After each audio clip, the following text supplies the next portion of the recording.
Hi. Welcome back. Appreciate you being here.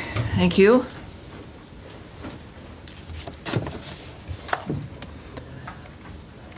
Everyone's set? We're good? Great. Welcome aboard, everyone. Thank you again for being here. For generations, the Middle East has been dealing with the world's largest state sponsor of terrorism, with the attack on Israel on October 7th by Hamas, reminding us of what's at stake.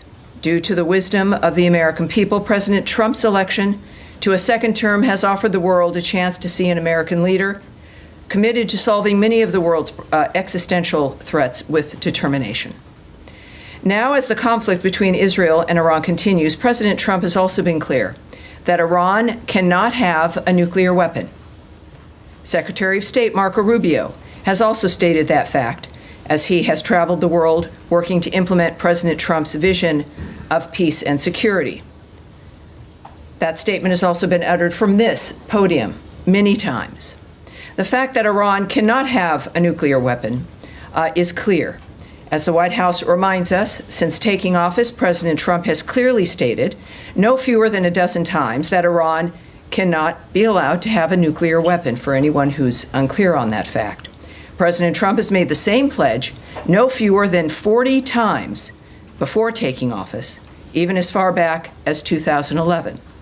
One of the highest priorities of the Trump administration is the safety and security of the American people.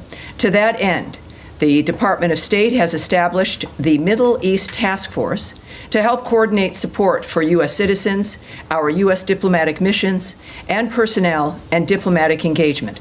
The task force is operating 24 hours a day. Over the past week, to help keep U.S. citizens informed, we have issued more than 30 security alerts to countries in the region and updated the travel advisories for Iraq and Israel. We remind U.S. citizens not to travel to Israel or Iraq and not to travel to Iran under any circumstances.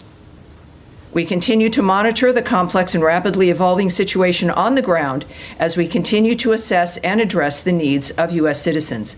We urge all U.S. citizens to regularly visit travel.state.gov for the latest travel advisories and security updates, and to enroll in the Smart Traveler Enrollment Program, also known as STEP, to receive timely alerts and guidance from the State Department.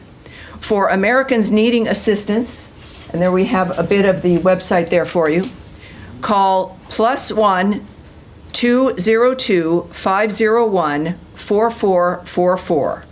That number again is +1 202 501 4444. If you're on that website, you can also click on that red box. It will take you to a page where you can search for the embassy of your interest, where you are, where you would like to connect to be able to get help from the embassy in the country where you are. And of course, the numbers there as well for your closest U.S. embassy. I also want to add a couple other things here as we're dealing with this. It is certainly a rapidly evolving dynamic, but to conclude the topper here today, I want to recognize the State Department and other U.S. government teams around the world working under threat on behalf of the American people, particularly those in Israel and Ukraine, who spent another night sheltering in bunkers as they came under attack. Our priority is the safety of Americans overseas and here at home. It is the priority of Secretary Marco Rubio. It is the priority of everyone who works in this building, and the thousands of American citizens who work anonymously and whom you will never see, who are working in embassies and consulates around the world and working with those local nations to be there for American citizens and to help facilitate American diplomacy. Our priority is the safety of Americans, yes, here at home, but also overseas. We thank all of those working on behalf of the American people, all of you watching from home and from around the world. We thank you, and for everyone around the nation, we know and honor your work as we begin another briefing here, ready to take your questions. All right. Yes, sir. Yes, hi, Tammy, thanks. Thanks for that. Could you give us some more details on this task force, how it's going to work, and specifically if it's going to help Americans potentially leave the region, be repatriated, or depending on the countries that they're in, and any more details you can give on that? Right. I won't be giving you, just as a reminder of how today is a little bit of a different day for the briefing. There is always things that I can't say to you. And yet we have a long back and forth. Sometimes we have a little bit of a debate. I won't engage in that today. My responses will be perhaps a bit quicker than usual, and I'll be moving around more quickly to reach as many of you as I can. There will be less than I can answer for you because of the circumstances that we're dealing with around the world. So it is, just want you to know, it's not personal, but we're working on certain things like the task force as an example. The task force is a group of people who are working, taking the calls of people, of American citizens around the world, making sure that they get connected with what they may need in that region. I won't go into the details of all that the task forces do, of course, but it's about information, making sure people here at the State Department and people that we get the information we need, but also people around the world, American citizens, get directed to the information that they may need as well. So I'll leave it at that, but this is something that the State Department does when there's a situation that requires it, and this is one of those times. Tammy, I'm sorry. Could I just ask Sure, about the Matt. phone Sure, number? of course. The phone number that you get, if you call that number, which I can do right now, who do you get? You get an individual who is task force, or no, you don't get the task force. That phone number is a general phone number. The task force is busy, but it is a separate unit that is established to take the calls to assist American citizens who call to the embassies. Particularly, you're going to be referred to embassies who can help you get what it is you need. So good question. Thank you, sir. All right. Yes, Andrea. Just a quick question. There's some specific consular needs. One in particular that I'm aware of, and there may be more than one, is an American citizen in Iran, where there is no embassy, no consulate. Mm-hmm. Would that be the Swiss protectorate? Would there be other options? Is Consular Affairs give any advice as to what to do about Americans right now stuck in? I can't speak to any advice or information regarding individuals in Iran at this point. And what about American Israelis or Israeli Americans either wanting to come out or wanting to get back home? LL, I believe, has resumed flights in some small measure for people who, some people have kids in Israel and they were visiting the States. Mm-hmm. And they're American citizens. Is there anything that they can do? Where should they call this number? Well, obviously, if you know, and we encourage every American when you travel, is to contact your local embassy or consulate, let them know you're there, make sure you know where they are, have those numbers, and that's what I would recommend, no matter where you're traveling, but certainly in the Middle East, is know where those entities are, know where the embassy is. So if you're in Israel, obviously it's Tel Aviv, or it's Jerusalem. Are they open? Well, they will answer their phone. So there's contacts that can happen in the midst of all of this.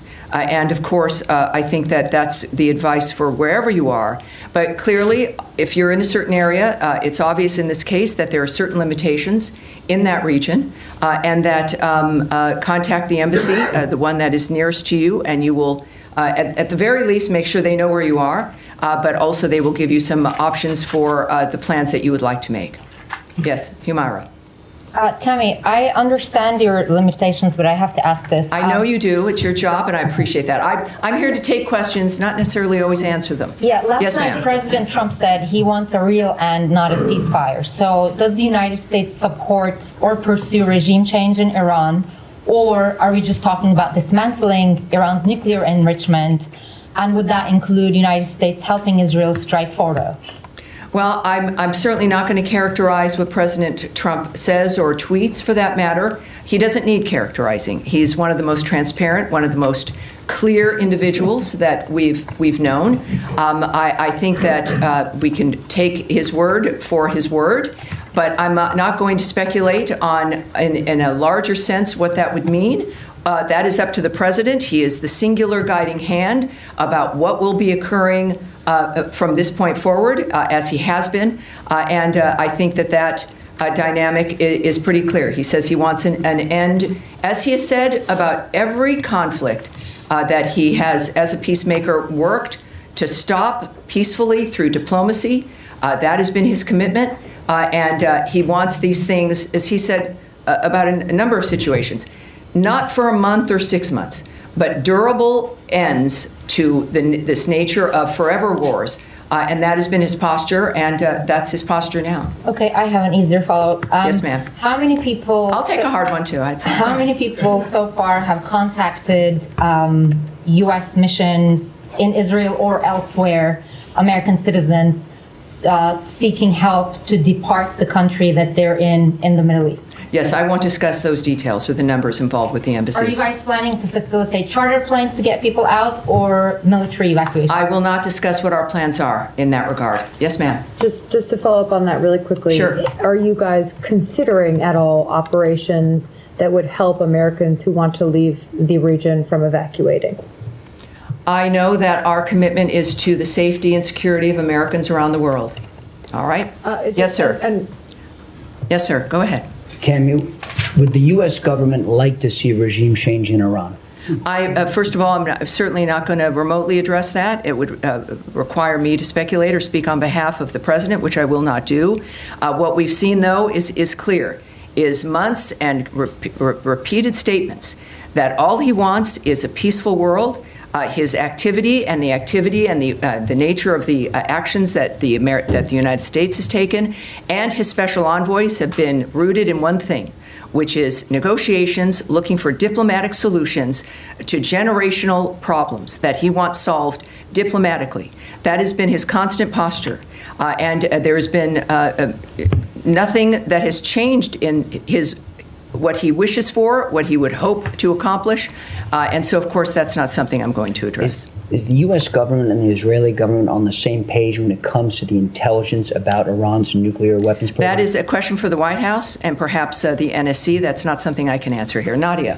Thank you, Tammy. The president said he wants to see Iran offers unconditional surrender. I'm not going to ask you to comment on the president's statement, but I'm going to ask you if the secretary is involved in any kind of diplomatic missions with his allies, with the Germans, with the French, trying to offer something to the Iranians as a way out. Well, I, again, would not speak on the details of any diplomatic conversations if they occurred, between whom, what those details would be. We know, of course, the Secretary and the President were at the G7. Their constant work from the moment they came to office has been to, and certainly Secretary Rubio, was to open up conversations and to lead the world through diplomacy to make a difference. But that's the only thing that would guide me when it comes to the nature of the decisions they're making at this point. Yes, ma'am. Without getting into the details of the conversations, is the door to diplomacy with Iran on its nuclear program still open from the U.S. perspective? That would be a decision made by President Trump.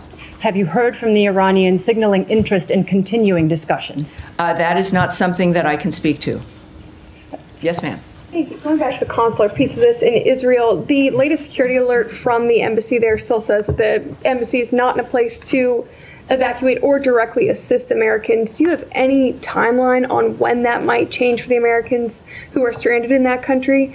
And just looking at how quickly the security situation has changed there, the travel alert was raised to a level 4 from a level 3 for the entirety of the country. Is that a sign that the State Department was caught on its back foot a little bit by this change because Americans still can't get help? I can say the answer to that last question is no. We are working 24/7 to ensure the safety and the security of Americans around the world. I can say that the Department of State is always planning for contingencies to assist private U.S. citizens' departure from crisis areas, and we will alert the U.S. citizenry community if there is and when there is additional information to share regarding their options during any crisis, but certainly this one as well. When it comes to how quickly people can expect a dynamic, the American government, the State Department, our militaries, you've seen all of these assets, all of these departments involved in this dynamic in one fashion or another, are working exclusively for the safety of this nation and the safety of the American people, wherever they may be. Yes, sir. Thank you, Tammy. At the top, you said that you're advising U.S. citizens not to travel to Israel or Iraq or Iran under any circumstances. Do you have any more general guidance for Americans in the Middle East, more broadly as a region? Are there other countries that you're advocating people depart from? Well, at our website, we have our travel alerts. We also have moved them on our State Department Twitter, our social media accounts. Those are for the public to see. Would there be, what is the specific one for people to look to if they want to look for specific country travel alerts? Is it travel.state.gov? So travel.state.gov, and you will see every travel alert there for you, depending on if you're going to be traveling. It does not just for the Middle East, or if you're in a country right now, you can get your information there. Yes, sir. Thank you. Two questions. In your topic, you also recognize American diplomats serving in Ukraine and Israel who spent another night in a bunker. Yes. But one of American citizens happened to be killed by the Russians last night in Ukraine. Do you have any comment on will the U.S. government act to protect American citizens in Ukraine? Yes, we are aware of last night's attack on Kyiv, which resulted in numerous casualties, including the tragic death of a U.S. citizen. We condemn those strikes and extend our deepest condolences to the victims and to the families of all those affected. The president, in the recent past, has made his thoughts clear about striking the civilian areas in that regard. And just to reiterate again, which is at the thread throughout all of the work that we do, is the department has no higher priority than the safety and security of U.S. citizens abroad, and we can confirm the death of a U.S. citizen in Ukraine, and we stand ready to provide all possible consular assistance. And out of respect to the family during this obviously horrible time, we have no further details to offer in that regard. And second topic, in light of Israel-Iran tension, some of our colleagues from VOA Persian service were called back reportedly. How much does do the events of past few days signify the role of VOA and other outlets to counter these narratives from U.S. enemies? Yes, I'm not going to go into the details of what we're doing when it comes to communications into that region or into specific countries. Yes, sir. Thank you, Tammy. Two Iran-related topics. Number one, the administration kind of kept this conflict between Israel and Iran at arm's length over the first few days. And now, since last night and especially into today, we're hearing the president say, we more. We have control over the skies. We know where the supreme leader is. He's kind of taking more ownership of the situation directly. Is that feeling trickling down to this building as well? Is there more of an ownership of the situation in the State Department as well? Well, I again can't characterize the feelings of the President of the United States. We know that he is our lead. We know that he is the guiding hand. We know that he is one of a few who know all the details, and he is clearly has a mission and an agenda that has involved diplomacy and changing the world for the better for people. In the meantime, of course, things change. Our experiences change. He's making comments that are a reflection of what what matters to him, and of course, what matters to the president matters to the State Department and every other department.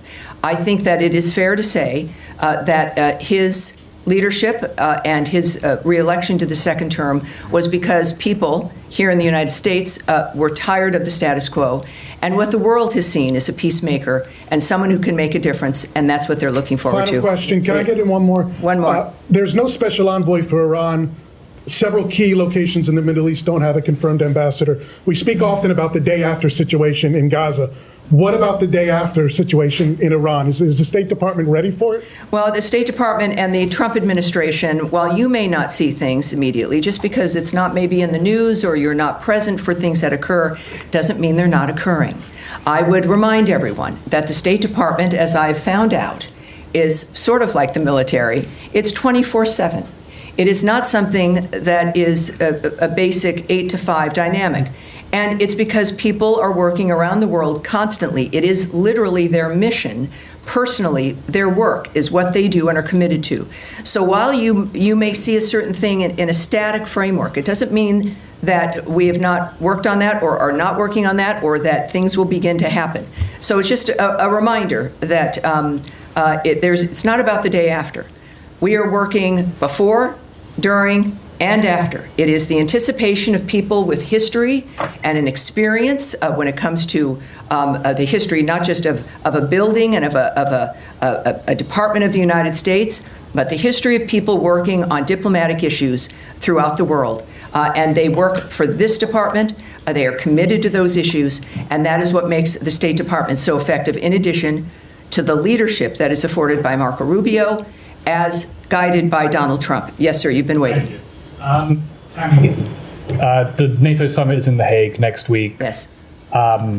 President Trump and Secretary Rubio came back early from the G7 summit because of the nature of what's going on in the Middle East. If this situation is still unfolding next week, should we expect some kind of changes to the delegation, changes to travel? Should we be anticipating that if the situation is still ongoing? You know, I can't tell you if anything will change. I know it has not so far. But as we have experienced from day to day or even sometimes hour to hour, things do change. This is a very dynamic event. We've all had our special situations that we're interested in, and we all want diplomacy to work, and we've been cheering on summits and ceasefire discussions, et cetera. But this is something that is moving, as things tend to, very rapidly. So I would say that anything is possible. But at this point in time, that is still certainly on the books. But that's going to be obviously that's a presidential trip. That's going to be up to the White House. And I'm sure will be affected by their decision making based on what they see. Yes, sir. Thanks, Tammy. 2 questions, please. First of all, can you tell me, sir? Alan Fisher from Al Jazeera English. Very good. How do you do? Fine, thank you. The U.S. intelligence assessment on March 26 was that Iran was not working towards a nuclear bomb. What's changed? That the U.S. position seems to be that it was very close. Well, again, I can't speak to intelligence assessments, what may or may not have changed, or to the fact that it is President Trump and his team who are seeing things that matter when it comes to the decision making, and I think that that's what's happened here. Second question is, if the president in his first term was willing to give the Taliban 18 months to come up with a deal, why was there only 60 days given to the Iranians to discuss something which is much more complicated? Again, I'm not going to discuss the details of the decisions made by the president. Andrea? I'm just saying that was Tulsi Gabbard's testimony in open session to the committees. Well, yes, and as I've noted, today is not that day. Next, yes? Yes, sir. Tie in the white shirt. Thank Is that you just suggesting that Andrea, we're moving on, please. Let's please I'm just be trying able to to get a manage this. Sir, in the back there. Thank you, Tammy. My question is, the other week we were talking about the negotiations between Iran and the U.S., and the president was very optimistic about it. And now drastically everything has changed, and we are talking almost about a full-scale war between Israel and Iran. How do you name the procedure right now? Has the negotiations failed, or how can we name it? My second question will be, the Iranian state TV has been targeted by the Israeli Air Force. How do you see that? Do you see a state TV channel as a legitimate target? Well, you'd have to ask Israel about their decisions when it comes to the choices with what they strike and what they don't. And on your first question, which now is already, what was your first question? My first question, after all this, after these escalations, how do you name process? I would say that you would look to the President of the United States for how he is characterizing what has occurred. And he is very open and transparent with that, and does it with his many conversations with the media and also on Truth Social. He is clearly accessible, certainly with his remarks, and he has said a number of things on social media that I think might answer your question. Yes, Saeed. Thank you. Very quick question on Gaza. Can I do that? Of course. Well, yeah, are we continuing Well, I still also with? have- I also have I will come to you on Gaza, Saeed. I promise. But let's continue with the topic at hand. So yes, sir, in the back. Thank you so much, Tammy. Two questions. One question on Iraq related to Iran. Iranian-backed group Qatar Hezbollah threatens the U.S. against interfering in the Israel-Iran conflict, which they said any American intervention in the conflict would prompt the group to target the U.S. interests across the region. Have you reached to the Iraqi government, and what's your message to these groups? And the second question, what's the State Department's assessment of diplomacy? Have you put diplomacy on a side, or you still believe that diplomacy can work with Iran? Well, again, I'm not going to comment on the nature of how the White House or the President or the DOD will respond to certain remarks or demands made by someone. So you'll have to ask the DOD regarding their reaction in that regard. I would also, though, I know that the President's Truth Social, he's made it very clear, even I think today, and I think I've got that right here. This is, again, one of the things we've learned about President Trump is that when he tweets, when he speaks, the world watches, and it's the most clear framework that we can learn of his approach. He has, I don't know if I can get to the exact one, but he has made it very clear that, oh yes, here we go. He has noted that we don't want missiles shot at civilians or American soldiers, or our patience is wearing thin. Thank you for your attention to this matter. He is making it clear, I think, here regarding certain choices on the ground that are being made, and that what we've asked for regularly is, and what he has made clear is that we were not a part of the initiation of this, certainly. We're not a part of Israel's attacks on Iran. That I think was stated very clearly by both Secretary Rubio and the President. And that's important for them, for people to know. And in this case, of course, the President has made it clear that if Americans are hurt, or in this case, a missile shot at civilians or American soldiers, that there would be a repercussion. I think that would not be surprising. All right, we'll go back. More on Iran. We'll close with you, sir. Thank you so much. Could you tell us about the role of partner countries in mediation efforts with Iran, like Mohammed bin Salman of Saudi Arabia, Qatar, and UAE? President Trump recently concluded successful trip to the Middle East. So what can you tell us about the role of these partner countries? It's clearly he went with a goal in mind.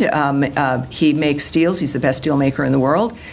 These partners in the Middle East that we have, they understand clearly our intentions and what our goals are. Thankfully, again, to the approach and the style of President Trump.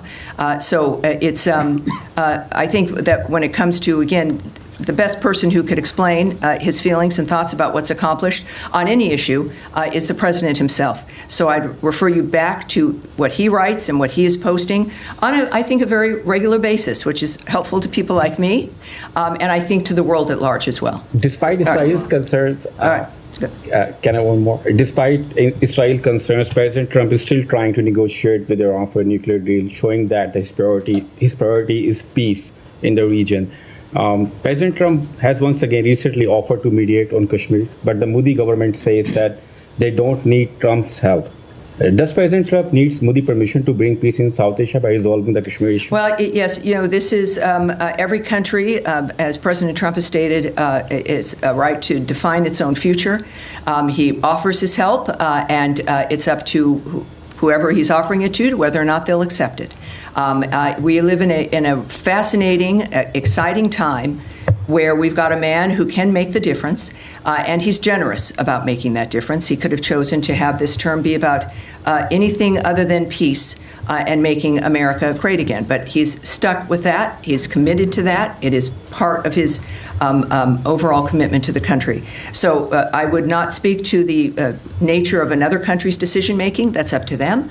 But I think all of us are grateful that we have a president who's willing to help and wants to help. Now, you have one more in Iran, and then we'll go to Saeed.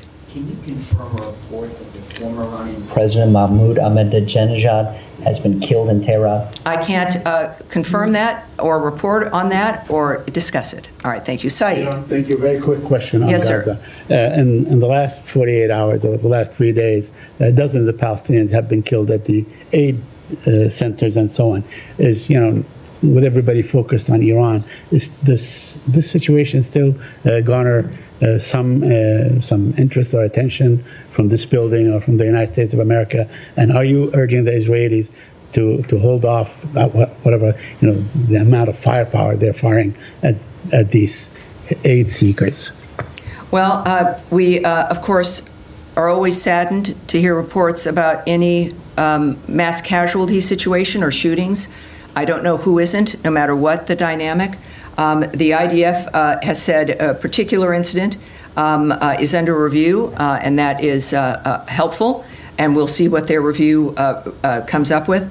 In the meantime, I think it is important also when it comes to the nature of the efforts to get aid and food to the Gazans. We now know, can report that the Gaza Humanitarian Foundation now is working at 4 distribution sites and has distributed nearly 26 million meals to date. So it is, again, a conversation about whether or not the State Department cares. Every day there's a demonstration. And when we think about the State Department, it's people. It's people who've committed their lives to a diplomatic life, to a life of foreign service, to a political life, to try to make the difference for the world.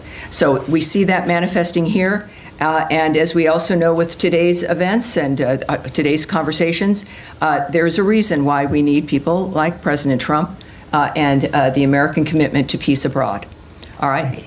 Yes, go ahead. Yeah, it's been reported over the weekend that the president yes. Would expand the travel ban to 36 other countries. A lot of them, from what I understand, are in Africa. There's already 19 countries that are affected by the travel ban to a different extent. Can you share any details, elements you have on this plan? I'm going to speak a little bit about it, not into the detail of what, about the decision making or the process in that regard, but we are, of course, committed to protecting our nation's citizens by upholding the highest standards of national security and public safety through our visa process in particular, as laid out in President Trump's Executive Order 14161, protecting the United States from foreign terrorists and other national security and public safety threats.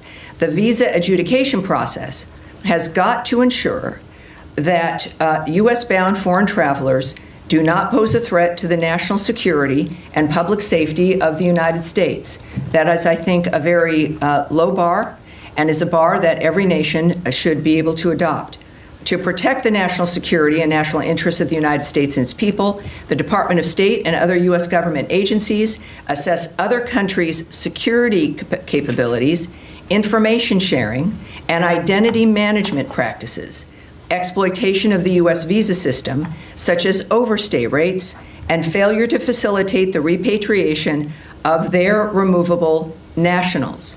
So, noting where a country, perhaps as you did, is located, the geo position, the actual location of a country, is not a factor, or what continent that country is on. These are about very specific aspects about whether or not the United States feels it can trust the information we rely on those countries for to determine whether or not they'll get a visa. We don't, we rely on the vetting and the presentation of information from other nations in order to say, yes, you can or you can't come. In this particular instance, I think that it's clear as we're looking at providing a period of time, countries being told if they don't get to that point where we can trust them, and they've got to change the system, update it, do whatever they need to do to convince us that we can trust the process and the information they have. So that is the goal of this. The Secretary will have the discretion to determine whether or not someone is on that list, as we then also continuously vet the nature of what's happening within these conversations.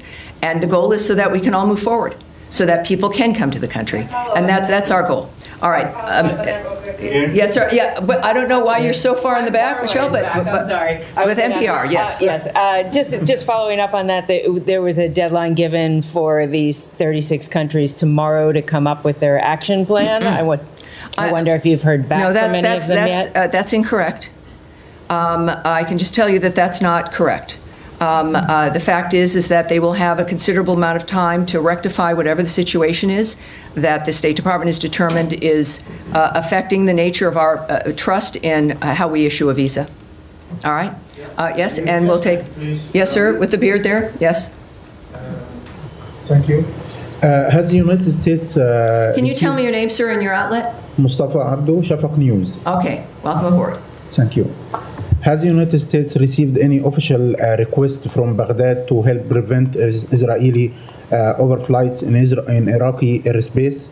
And what is Washington's response to such a request?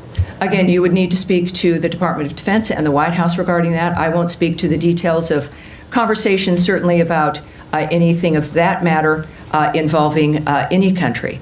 And I think that will be it for today. As we return, thank you all for your patience, and I expect to see you again later in the week. Thank you very much, everyone. Thank you. Thank you. Appreciate it.